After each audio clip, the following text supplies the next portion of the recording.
انہی کو شہید کر دیا گیا. تھوڑی دیر کے لیے تو قافلہ رک گیا، مگر پھر سب کا مشورہ یہی ہوا کہ ہمیں سفر ترک نہیں کرنا چاہیے، ہمیں جانا چاہیے.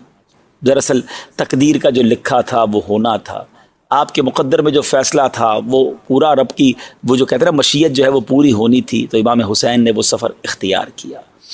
اب جب 2 منزل کوفہ رہ گیا تھا تو ایک یوں سمجھیے کہ گھڑ سوار نے اپنے 1000 گھڑ سواروں کے ساتھ، اپنے 1000 لوگوں کے لشکر کے ساتھ امام حسین کے لشکر کو انٹرسپٹ کیا، روکا، اور ان کا نام تھا حر بن یزید ریاحی، اور اس کے ساتھ 1000 ہتھیار والے سوار بھی تھے. تو انہوں نے کہا کہ مجھے ابن زیاد نے بھیجا ہے اور آپ کے لیے کہا ہے کہ آپ کو اپنے ساتھ لے کر جانا ہے. تو امام حسین نے کہا کہ میں تو لڑائی کرنے آیا نہیں ہوں، مجھے کس بات کی وجہ سے آپ گرفتار کرنے آئے ہیں؟ میں تو تمہارے خطوط کی وجہ سے آیا ہوں، اور مجھے سینکڑوں خطوط لکھے گئے ہیں کوفہ کے لوگوں کی طرف سے. اور کہتا ہے مجھے تو معلوم ہی نہیں آپ کو خط لکھے گئے ہیں، ہمارا اس سے کوئی تعلق نہیں، ہمیں آرڈر ملا ہے، ہم آپ کے پاس آ گئے. امام حسین نے کہا ٹھیک ہے. امام حسین نے پہلے تو وہ خط دکھائے، کافی سارے خطوط دکھائے، اور پھر کہا کہ اگر پھر بھی تم مجھے نہیں جانے دینا چاہتے یا تم نہیں پسند کرتے ہو کہ میں کوفہ جاؤں تو مجھے راستہ دے دو، میں واپس چلا جاتا ہوں، میں لڑائی کرنے تو آیا نہیں. ناظرین یہ بات بڑی سمجھنے والی ہے کہ جس کو فائٹ کرنی ہو، جس کو لڑائی کرنی ہو، وہ بچے لے کے نہیں جاتا ساتھ، وہ فیملی کے لوگ لے کے ساتھ نہیں جاتا، وہ بغیر ہتھیار کے نہیں جایا جاتا. تو امام حسین تو آپ سوچیے ان کی ازمپشن کیا تھی، ان کی سوچ کیا تھی کہ وہاں تو ویلکم کیا جائے گا، وہاں تو لوگ بیعت کریں گے. حضرت مسلم بن عقیل کے ہاتھوں میں ہزاروں لوگوں نے بیعت کر لی ہے، تو آپ تو اس خیال سے جا رہے ہیں کہ وہاں جا کے اسلام کی دعوت، نیکی کی دعوت، لوگوں کی اصلاح کی باتیں کرنی ہیں، اور یہاں تو معاملہ ہی کوئی اور تھا.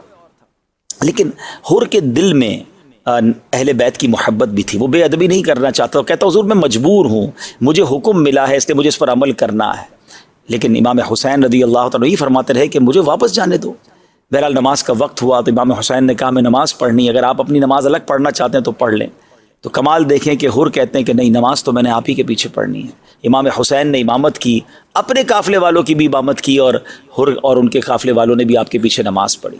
مگر ابن زیاد کو کچھ کہتے نا بھنک پڑ گئی کہ حر وہ سختی نہیں کر پا رہے جو کرنی چاہیے، بعد اللہ اس کا ارادہ تو کچھ اور تھا نا. تو اب ابن زیاد نے اپنے جاسوس بھیجے کہ جا کر دیکھو کہ حر کا امام حسین کے ساتھ معاملہ کیا ہے. اب پیغام یہ آیا کہ آپ یزید کے ہاتھ بیعت کر لیں یا پھر ہم آپ کو گرفتار کر لیں گے. امام حسین فرماتے ہیں کہ مجھے تو بیعت کروانے کے لیے بلایا گیا تھا. آپ سوچے تو صحیح کہ کیفیت دل کی کیا ہوگی.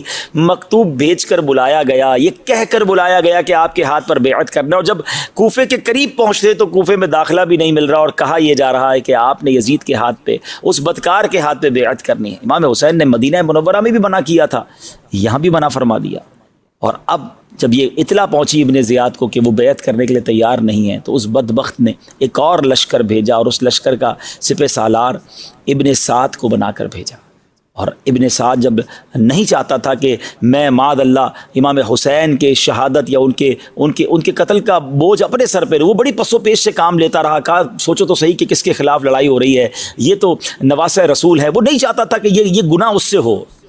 مگر اب لالچ، آپ کو یاد رہے کہ ابن سعد اس وقت رے کا گورنر تھا. رے جو آج کل ایران کا شہر تہران ہے.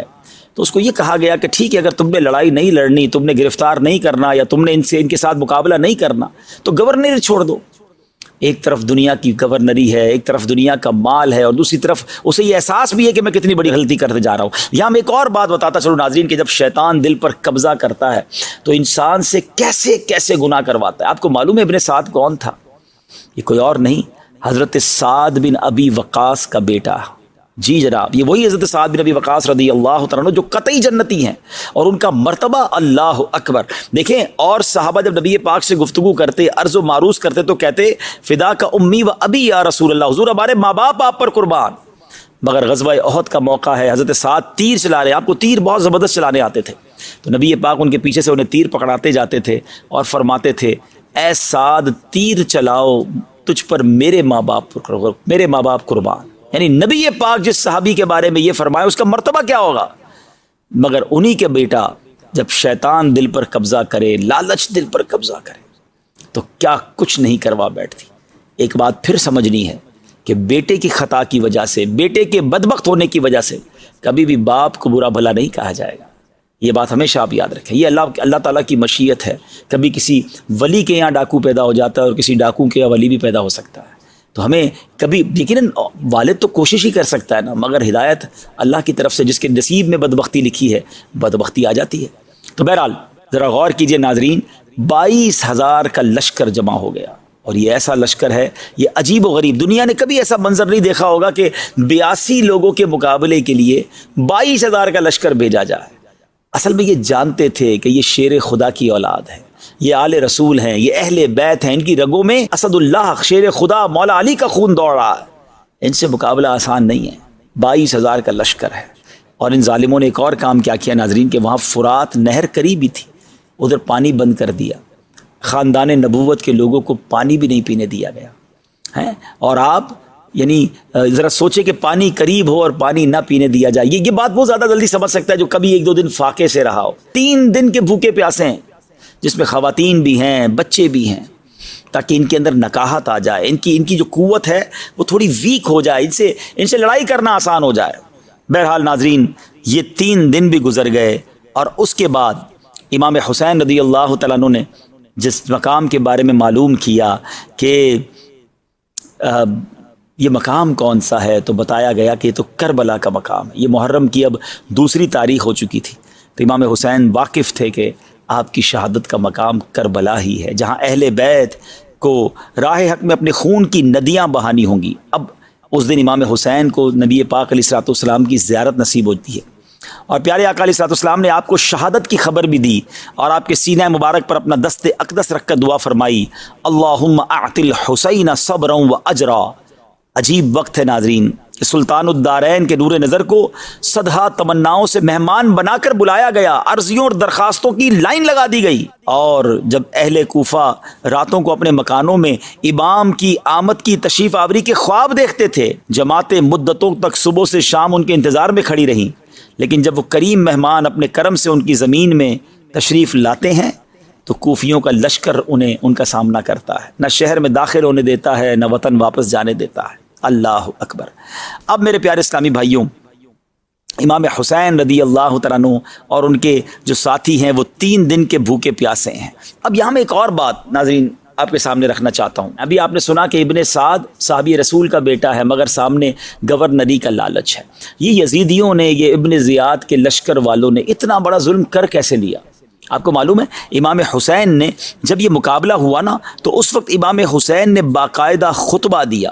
جی ہاں، جب 10 محرم کا دن آ گیا تو امام حسین نے جب دیکھا کہ اب یہ مان نہیں رہے، تو امام حسین نے اپنے اس خیموں کے گرد جہاں خواتین تھی خندق کھدوائی اور آگ جلوا دی، تاکہ خیمے کے لوگ جو ہے وہ سیکیور رہیں، عورتوں پر اور بچوں پر حملہ نہ ہو جائے۔ اب امام حسین نے جمعہ کی صبح فجر کی نماز ادا کی، آخری نماز گویا با جماعت ادا کی، بڑی رکت انگیز دعائیں ہوئیں، اور اس کے بعد امام صاحب خیمے سے باہر تشریف لائے۔ 3 دن کے بھوکے پیاسے ہیں، اور اب امام حسین نے اس گرم ریت پر ایک خطبہ فرمایا۔ ناظرین، یہ تاریخی خطبہ ہے، یعنی امام حسین رضی اللہ تعالیٰ عنہ نے اتمام حجت کے سارے کام کیے۔ یعنی پہلے تو کہا مجھے واپس جانے دو، جب وہ نہ مانے تو لڑائی سے پہلے پھر آپ کا ذرا خطبہ سنیے گا، یعنی آپ نے ان کے دل و دماغ کو جھنجھوڑنے کی کوشش کی۔ آپ فرماتے ہیں خون ناحق حرام اور غضب الہی کا موجب ہے، میں تمہیں آگاہ کرتا ہوں تم اس گناہ میں مبتلا نہ ہو۔ میں نے کسی کو قتل نہیں کیا ہے، کسی کا گھر نہیں جلایا ہے، کسی پر حملہ آور نہیں ہوا ہوں۔ اگر تم اپنے شہر میں مجھے آنے نہیں دینا چاہتے تو مجھے واپس جانے دو، میں تم سے کسی چیز کا طلبگار نہیں ہوں، میں تمہارے در پائے آزار نہیں ہوں۔ تم کیوں میری جان کے در پہ ہو؟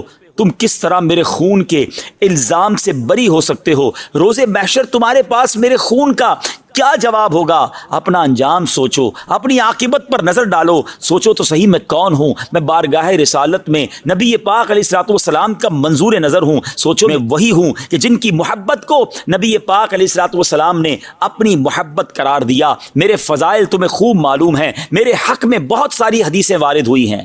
آپ انہیں ڈرا رہے ہیں، انہیں سمجھا رہے ہیں، آپ اتمام حجت کر رہے ہیں۔ آپ کو پتہ ہے ان ظالموں کی طرف سے جواب کیا آیا؟ کہتے ہیں ہمیں آپ کے فضائل معلوم ہیں، معاملہ یہ زیر بحث نہیں، آپ جنگ کے لیے کسی کو میدان میں بھیجیں اور بحث کو ختم کریں۔ اللہ اکبر، کتنے سخت دل تھے، کتنی سخاوت قلبی تھی ان کے اندر۔ امام حسین نے کہا کہ میں تو حجتیں ختم کرنا چاہتا ہوں تاکہ اس جنگ کو دفع کرنے میں میری کوئی تدبیر باقی نہ رہ جائے، اور جب تم مجبور کرتے ہو تو مجبوری اور ناچاری میں مجھے تلوار اٹھانی پڑے۔ ابھی گفتگو ہو رہی تھی تو اب دیکھیں ان بدبختوں کی بدبختی، اور جس کو کہتے ہیں نا کیسا کالا دل تھا، بات ہی اثر نہیں کر رہی تھی. تو ایک سوار تھا جس کا نام مالک بن عروہ تھا، اس نے دیکھا کہ حضرت امام حسین کے خیموں کے گرد آگ جلی ہوئی ہے. تو اس بدبخت نے کیا کہا کہ اے امام، تم نے وہاں کی آگ سے پہلے یہیں آگ لگا لی ہے. استغفر اللہ. امام حسین نے بڑے جلال میں کہا کذبت یا عدو اللہ، اے دشمن خدا تو کاذب ہے، تجھے گمان ہے کہ میں دوزخ میں جاؤں گا. یعنی وہ معاذ اللہ امام حسین کو یہ طعنہ دے رہا ہے کہ وہاں کی آگ سے پہلے آپ نے یہاں آگ جلا لی. حضرت امام کو اس قدر تکلیف ہوئی. آپ کے ایک ساتھی نے کہا کہ میں اس کا سر قلم کر دوں. آپ نے فرمایا نہیں، میں نہیں چاہتا کہ آج کی لڑائی ہماری طرف سے شروع ہو، کوئی یہ نہ کہے کہ ہم نے تلوار پہلے اٹھائی. بہرحال امام حسین نے دعا کی اللہ کی بارگاہ میں کہ اے اللہ، عذاب نار سے پہلے اس گستاخ کو دنیا میں آگ کے عذاب میں گرفتار کر. اب کیا ہوا کہ وہی شخص جو یہ بات کہہ کر گیا تھا، اس کے گھوڑے کا پاؤں ایک سوراخ میں گیا، وہ گھوڑے سے گرا اور سیدھا خندق میں جا کر گر پڑا، اسی آگ میں جا کر خود جل گیا. یعنی امام حسین کی دعا یا دعائے ضرر کیسے قبول ہوتی، سارے یزیدی دیکھ رہے ہیں. ایک شخص معاذ اللہ جب حضرت امام نے کہا نا کہ جب اس کی آگ میں چلا گیا تو آپ نے فرمایا اللہ تیرا شکر ہے کہ تو نے اہل بیت کے بدخواہ کو سزا دی. تو ایک بدبخت کہتا ہے کہ آپ کو نبی پاک سے کیا نسبت ہے. ذرا سوچئے ناظرین، گستاخیاں یہ سب دیکھتے ہوئے بھی امام حسین کو بڑی تکلیف ہوئی. تو آپ نے فرمایا کہ یا اللہ، اس بد زبان کو فوری عذاب میں گرفتار کر.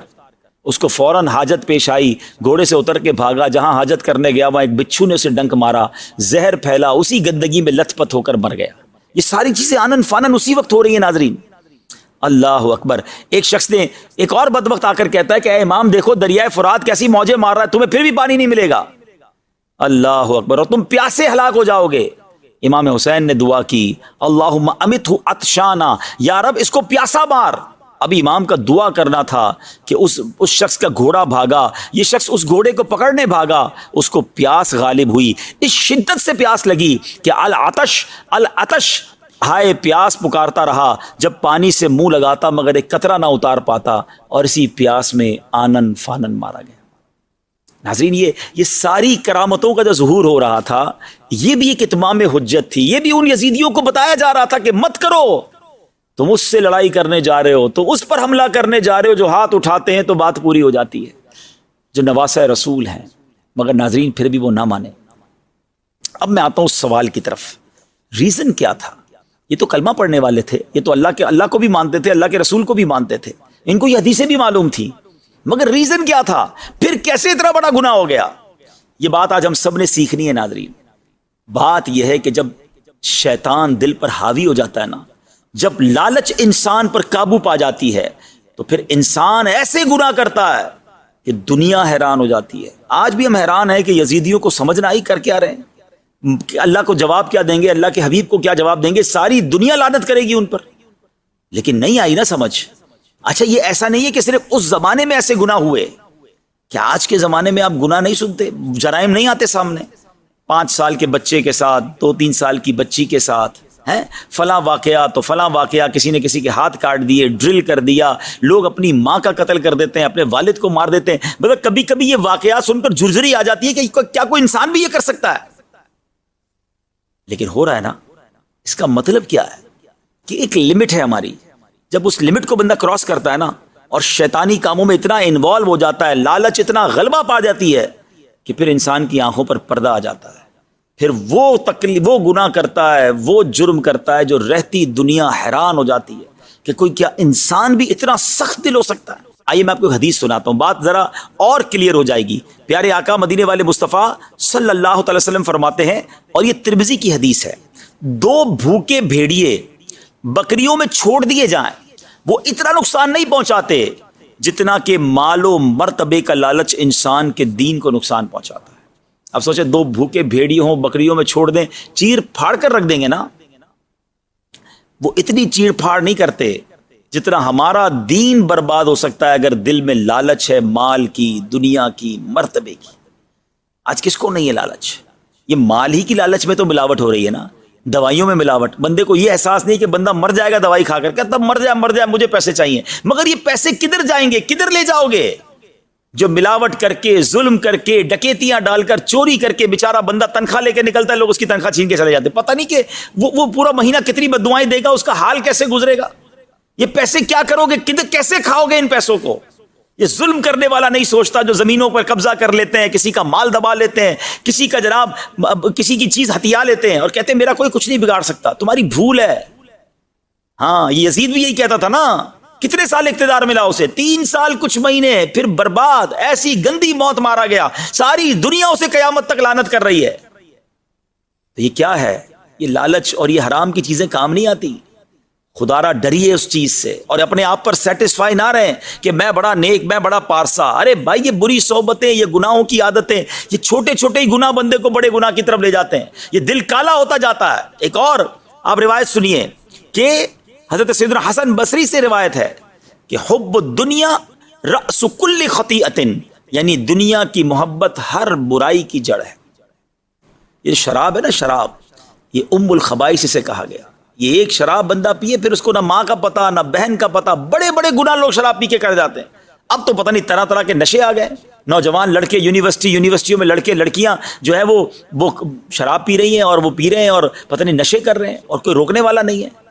اور وہ سمجھتے ہیں کہ کچھ نہیں ہوتا، تھوڑا سا ہی ہے دوائی. اب تو نئی نئی باتیں شروع ہو گئی جناب. یہ تو ایک طرح سے جڑی بوٹی ہے، یہ تو جناب تھوڑی سی میڈیسن ہے. کس نے کہہ دیا یہ نشہ ہے؟ ارے جناب اسی سے تو لوگ آگے بڑھتے بڑھتے پھر ہمیں گندی نالیوں پہ گرے ہوئے نظر آتے ہیں، اپنا جسم بیچتے ہوئے نظر آتے ہیں، اپنے بڑے بڑے گناہ کرتے نظر آتے ہیں. اب تو کیا کچھ انٹرنیٹ پر ڈارک ویب سائٹ اور پتہ نہیں کیا کیا ہم سن رہے ہیں. یہ سب کیا ہو رہا ہے؟ یہ سب شیطان نے ان کے دل مٹھی میں لیے ہوئے ہیں. ان سے وہ جرائم کروا رہے ہیں جو ہمارے تصور بھی نہیں ہم کر سکتے. ہم زبان سے اس کو بیان بھی نہیں کر سکتے. ہم کہتے ہیں یزیدیوں نے کیا، یقیناً بہت غلط کیا، برباد ہو گئے وہ لوگ، ہو بھی چکے اور آئندہ بھی ہوں گے. مگر آج کون سا کام ٹھیک ہو رہا ہے؟ آج بھی تو یزیدی طریقے پر لائف گزر رہی ہے. آج بھی تو شیطان کی باتیں مانی جا رہی ہیں. خدا را اپنے آپ کو بچائیے، اچھی صحبتیں اپنائیے، صحابہ اور اہل بیت کی محبت کی باتیں کیجیے. آج ہمیں اپنے صحابہ، اپنے اہل بیت بزرگوں سے، اللہ والوں سے دور کرنے کی سازش کی جا رہی ہے. طرح طرح کے لوگ آ گئے جناب دین کی انٹرپریٹیشن کرنے، اور وہ چاہتے ہیں کہ کسی طرح ہماری اساس ہی ختم ہو جائے، ہمارا لنک ختم ہو جائے. پہلے صحابہ وہ اصل میں اللہ رسول کے خلاف بات کر نہیں پاتے، تو وہ کہتے ہیں صحابہ کے خلاف بات کرو، اولیاء کے خلاف بات کرو، اہل بیت کے خلاف بات کرو، تاکہ یہ لوگ ان سے محبت نہ کریں اور آخرکار پھر اللہ رسول کو بھی چھوڑ دیں گے. یہ ہم سے ہمارا دین چھڑوانے آئے ہیں، یہ کسی ایجنڈے پر آئے. سمجھیں بات کو، ان سازشوں کو سمجھیں. اور میرے اعلیٰ حضرت امام اہل سنت نے تو 100 سال پہلے سمجھا دیا تھا کہ سونا جنگل، رات اندھیری، چھائی بدلی کالی ہے، سونے والو جاگتے رہیے، چوروں کی رکھوالی ہے. یہ رکھوالی کرنے والے ہی چور ہیں. آنکھ سے کاجل صاف چرا لیں یا وہ چور بلا کے ہیں، تیری گٹھڑی تاکی ہے اور تو نے نیند نکالی. بہرحال اللہ کرے کہ ہم سمجھ جائیں اور ان بری صحبتوں سے بچیں. اور یزیدیوں نے یہ جو بڑا جرم کیا اس کی وجہ کو سمجھیں. یہ کلمہ پڑھنے والے مسلمان کہلانے والے تھے، مگر پیسے کے لالچ نے، اقتدار کے لالچ نے، ہوس دنیا کی لالچ نے ان سے وہ کروا دیا جو عقل بھی کام نہیں کرتی. ہم بھی کبھی زندگی میں کوئی ایسا گناہ نہ کر جائیں، کوئی ایسی خطا نہ کر جائیں کہ نہ ہم منہ دکھانے جیسے رہیں، نہ ہمارے گھر والے منہ دکھانے جیسے رہیں، نہ ہمارا خاندان منہ دکھانے جیسا رہے. پوری امت کی بدنامی ہوتی ہے بعض اوقات کبھی ایسا کام کوئی کر جاتا ہے.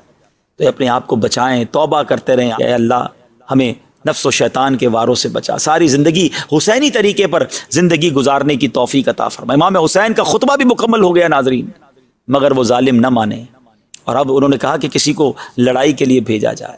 مگر اب ایک عجب واقعہ ہوتا ہے کہ آس پاس کے گاؤں کے لوگوں کو پتہ چل گیا تھا کہ اہل بیت کے لوگ آئے ہیں. تو انہوں نے کہا کہ حضور آپ پہلے نہیں جائیں گے میدان میں، پہلے ہم اپنی جانیں قربان کریں. کتابوں میں آتا ہے کہ 50 کے قریب لوگ جو ہیں وہ پہلے باری باری جاتے رہے مقابلہ کرنے اور وہ شہید ہوتے چلے گئے. اور اس کے بعد ایسی بہت سارے واقعات ہیں، مگر ایک واقعہ میں چاہتا ہوں کہ مختصراً آپ کو سناؤں کہ اس پورے معاملے میں ایک عجیب اور یوں سمجھیے کہ حسینی دولہا بھی ہے کہ جس کا واقعہ بھی بڑا کمال کا ہے.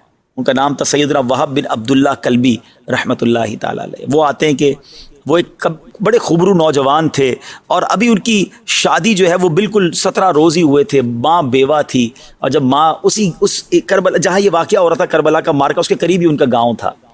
ان کی ماں رونے لگی. بیٹا کہتا ہے ماں میں تو آپ کی بڑی خدمت کرتا ہوں، کیا میرے سے کوئی گستاخی ہو گئی ہے؟ تو ماں کہتی نہیں بیٹا گستاخی تو نہیں ہوئی، مگر قریب ہی مجھے پتہ چلا ہے کہ نبی پاک علیہ السلام کے جگر کے ٹکڑے، نواسہ رسول، بی بی فاطمہ کی آنکھوں کے تارے، امام حسین ان کے قافلے والوں کے ساتھ موجود ہیں، یزیدی لشکر سامنے ہے اور ان کا امتحان جاری ہے، بیٹا میرا سب کچھ تو ہی ہے، میں نے ساری زندگی کی امیدیں تجھی سے وابستہ کی ہیں، مگر بیٹا آج وقت آیا ہے، میں چاہتی ہوں کہ میرا بیٹا جو ہے وہ امام حسین کے قدموں پر قربان ہو جائے، بیٹا جا کر ان کا ساتھ دے دے اور جنت کے یہ سمجھے خزانوں کو حاصل کر لے۔ مگر بیٹا مجھے یہ بھی لگتا ہے کہ تیری تو ابھی نئی نئی شادی ہوئی ہے۔ سبحان اللہ، بیٹا بھی کیسا کہتا ہے، ماں یہ تم نے کیسے سوچ لیا کہ میں اپنی زندگی اور اپنی جوانی کا خیال کروں گا؟ اس سے بڑی میرے لیے کیا سعادت ہوگی کہ میری جان اہل بیت کے قدموں پر قربان ہو جائے، مگر ماں مجھے تھوڑا سا موقع دے دے، میری زوجہ نئی میری بیوی بنی ہے اور میں چاہتا ہوں کہ اس سے کچھ باتیں کر لوں۔ تو ماں کہتی بیٹا تو اس کی طرف جائے گا، اس کی باتیں سنے گا، عورت تو ناقص العقل ہوتی ہے، وہ شاید تجھے تیرے ارادے کو چینج کر دے۔ تو ماں سے کیا کہتا ہے وہ بیٹا؟ کہتا ہے ماں جو اب دل میں اہل بیت کی محبت جاگی ہے نا، اب وہ پہاڑ تو ہل سکتا ہے، میری نیت یا میری جو قوت ارادہ ہے اب وہ نہیں ہل سکتا، کوئی نہیں ہلا سکتا۔ اپنی بیوی کے پاس جاتا ہے اور جا کر کہتا ہے کہ اے میری زوجہ، نئی شادی ضرور ہوئی، ہم نے بڑے عہد و پیما کیے ہیں کہ زندگی ساتھ گزاریں گے، زندگی کے خوشگوار دن دیکھیں گے، مگر وقت آ گیا ہے قربانی کا۔ ہمارے گاؤں کے قریب ہی کربلا کے میدان میں امام حسین اپنے لشکر کے ساتھ، اپنے قافلے کے ساتھ موجود ہیں اور سامنے یزیدیوں نے ظلم کی آندھیاں بہائی ہوئی ہیں۔ یہ کیسے ہو سکتا ہے کہ ہم تو زندگی کے مزے اڑائیں اور ہمارے قریب امام حسین اپنے گھر والوں کے ساتھ شہید ہو جائیں؟ تو میں نے ارادہ کیا ہے کہ اس سے پہلے کہ امام حسین اور ان کے قافلے والوں کے لیے کوئی تلوار اٹھے، میں جاؤں اور اپنی جان ان کے قدموں پہ پہلے میں قربان کروں۔ تو تم بس اپنی زندگی گزار لینا اور مجھے اجازت دے دو۔ بیوی بھی بڑی فرما بردار ہے، کہتی ابھی تو شادی ہوئی ہے اور ابھی سے آپ نے حوروں کے پاس جانے کا ارادہ کر لیا ہے، میں نے تو سنا ہے کہ شہید ہوتے ہی وہ فوراً جنت میں پہنچ جاتے ہیں، تو ایک وعدہ کیجئے کہ آپ جب وہاں پہنچ جائیں تو میرے لیے بھی ایسی کوئی صورت بنائیے گا کہ میں بھی آپ کے قدموں میں جنت میں حاضر ہو جاؤں۔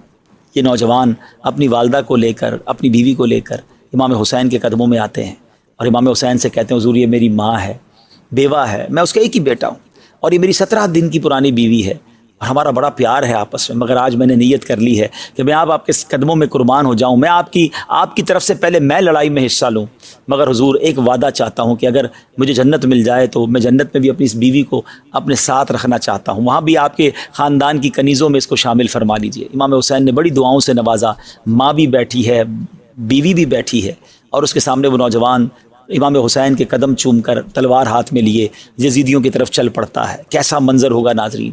اور اس نوجوان نے جو کمال شجاعت دکھائی، نہ جانے کتنے یزیدیوں کو واصل جہنم کیا اور آخرکار لڑتے وہ نوجوان شہید ہوا۔ ان یزیدیوں نے اس کا جو سر ہے وہ اچھال دیا امام حسین کے لشکر کی طرف، بیوی نے اپنی گود میں لیا، اپنے شوہر کے ماتھے کو چوما اور تھوڑی دیر بعد دیکھا گیا تو اس زوجہ کی بھی روح جو ہے اپنے شوہر پر قربان ہو چکی تھی۔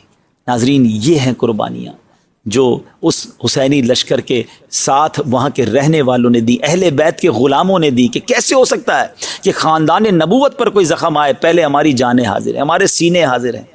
یہ ہے قربانی کی داستانیں جو کربلا کے میدان میں رقم کی گئی۔ جب سارا معاملہ ہو رہا تھا اور اہل بیت کے نوجوان جنگ میں سامنے آتے، اس سے پہلے غلامان اہل بیت قربانیاں دے رہے تھے، اب وہاں ایک عجب معاملہ ہوا۔ وہ شخص جس نے سب سے پہلے امام حسین کے قافلے کو انٹرسیپٹ کیا تھا، کوفہ نہیں جانے دیا تھا، 1000 گھڑ سواروں کے ساتھ جا کر اس نے یوں سمجھیے کہ روکا تھا، وہ کون تھا؟ حر بن یزید۔ اچھا حر نے کیا کیا کہ حر نے جب یہ سارا منظر دیکھا نا تو حر کی کیفیت بدلنے لگی اور حر بڑا بے چین تھا، مضطرب تھا، وہ جانتا تھا یہ نواسہ رسول ہے، وہ بیان بھی سن چکے تھے، وہ تقریر بھی سنی تھی انہوں نے۔ تو حر جو ہے وہ بڑی بے چینی کے ساتھ ابن سعد کے پاس جاتا ہے، کہتا ہے اے ابن سعد تم سوچو نواسہ رسول سے جنگ کرو گے تو نبی پاک کو کیا جواب دو گے؟ عمر بن سعد کے پاس جواب تو کوئی تھا نہیں، وہ وہاں سے ہٹ کر پھر میدان میں چلے جاتے، بدن کانپ رہا تھا، پریشان تھے۔ تو حضرت حر کے بھائی تھے مصعب بن یزید، انہوں نے کہا کہ تم تو بڑے سپہ سالار، بڑے بہادر، بڑے جرنیل، بڑی بڑی جنگیں لڑی ہیں، سامنے چھوٹا سا لشکر ہے، تمہارا حال کیا ہو گیا ہے؟ اتنے گھبرا کیوں گئے ہوتے، ڈر کیوں رہے ہو؟ تو حر کہتا ہے برادر یہ مصطفیٰ علیہ الصلوۃ والسلام کے فرزند سے جنگ ہے، اپنی عاقبت سے لڑائی ہے، میں جنت اور دوزخ کے درمیان کھڑا ہوں، دنیا پوری قوت کے ساتھ مجھے جہنم کی طرف کھینچ رہی ہے، مگر میرا دل اس کی ہیبت سے کانپ رہا ہے۔ ابھی یہ بھائی سے بات ہی کر رہے تھے کہ ادھر سے امام حسین نے آواز لگائی، ہے کوئی جو آج آل رسول پر اپنی جان قربان کرے اور نبی پاک علیہ الصلوۃ والسلام کے حضور میں سرخروئی پائے؟ بس یہ اعلان ہونا تھا اور حر کو گویا ایک راستہ مل گیا کہ تکلیف تو میں نے بڑی پہنچائی ہے، روکا تو میں نے ہی تھا، پانی تو میں نے نہیں پینے دیا تھا، مگر شاید کریم ہے معاف فرما دیں۔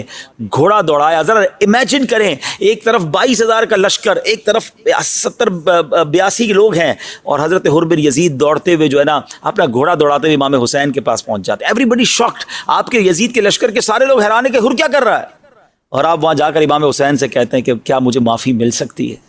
میں نے آپ کو روکا، میں نے آپ کو تکلیف دی، مگر مجھے سمجھ آ گئی ہے کہ میں غلط تھا، میں آج اپنی جان آپ کے قدموں پہ قربان کرنا چاہتا ہوں، مجھے معاف فرما دیجیے۔ امام حسین تو کریم تھے، آپ نے کہا کریموں کے در سے معافی ہی ملا کرتی ہے۔ اب حر نے کہا کہ حضور اب میں پہلے جاؤں گا اور اپنی جان آپ کے لیے قربان کروں گا۔ اور جب حضرت حر وہاں جاتے ہیں سامنے والوں کی طرف لڑنے کے لیے، تو سارے یزیدی اس کو تانے دیتے کہ تو نے کیا کیا، اتنا بڑا لشکر چھوڑ دیا، اتنا مال و متا چھوڑ دیا، اتنی بڑی تم نے جو ہے وہ دنیا کی رنگینیاں چھوڑ دیں۔ اللہ اکبر۔ تو حر پتہ ہے کیا جواب دیتے ہیں کہ اللہ اکبر، وہ کہتے ہیں کہ میں یہ خوب جانتا ہوں کہ میں نے کیا کیا ہے، میں نے گلستان رسول کے اس مہکتے پھول پر جان قربان کرنے کی جو ہے وہ نیت کر لی، اور میں جانتا ہوں کہ نبی پاک کی غلامی سے بڑھ کر کوئی دولت نہیں ہے۔ اب جناب حملہ ہوتا ہے، حر کئی لوگوں کو یوں سمجھے کاٹ کے رکھ دیتے ہیں، مگر آخر کار حضرت حر بھی شہید ہو جاتے ہیں۔ ذرا سوچئے کہ اب حضرت حر رضی اللہ تعالی عنہ کہلاتے ہیں، اب حضرت حر کا مزار موجود ہے۔ یزیدیوں کا نام لینے والا کون ہے؟ مگر وہ ایک فیصلہ، وہ ایک ڈیسیشن، وہ ایک رائٹ ٹائم ڈیسیشن تھا کہ یزید کے لشکر سے نکلے اور جنتی لشکر میں شامل ہو گئے۔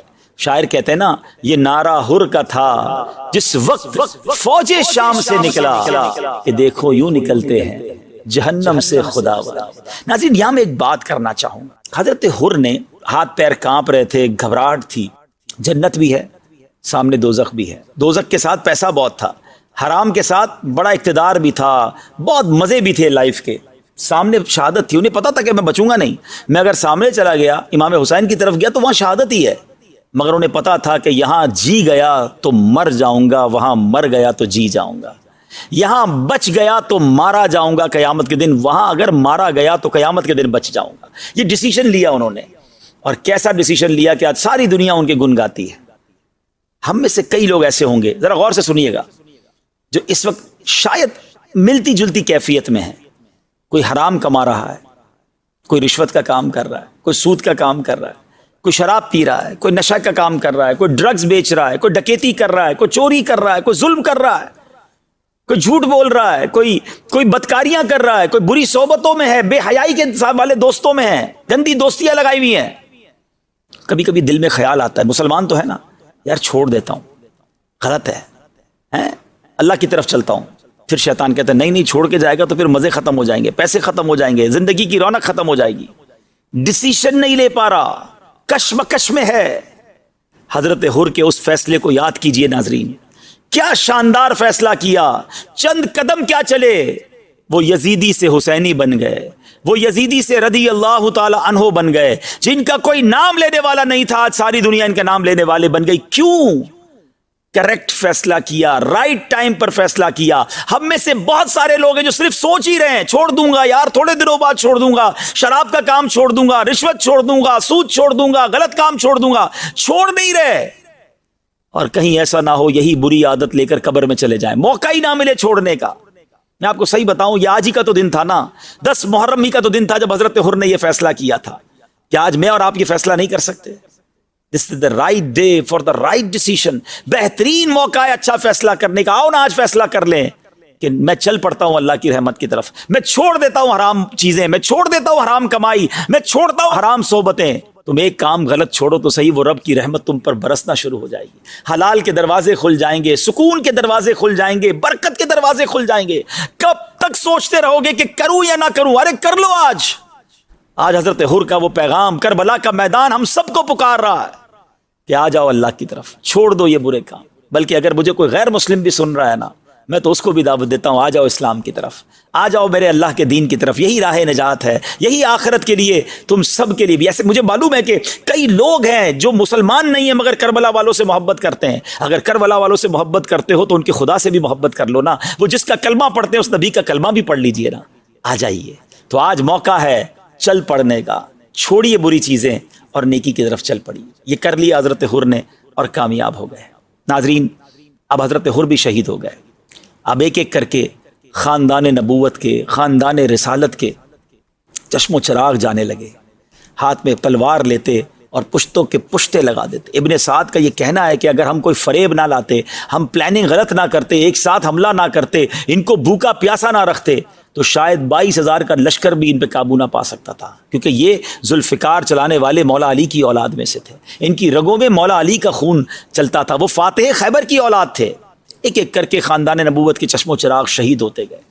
اور پھر علی اکبر نے اجازت چاہی. علی اکبر کون ہیں؟ امام حسین کے بڑے صاحبزادے. ہم شکل مصطفیٰ ہیں، جوان.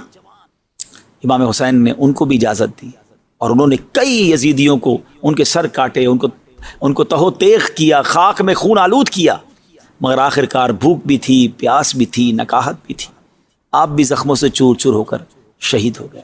اب آپ کے گھر والوں نے دیکھا کہ علی اصغر بہت رو رہے ہیں، 6 مہینے کے ہیں، پیاسے ہیں، 3 دن سے بچہ پانی نہ پیے تو کیا حال ہوگا، دودھ بھی ختم.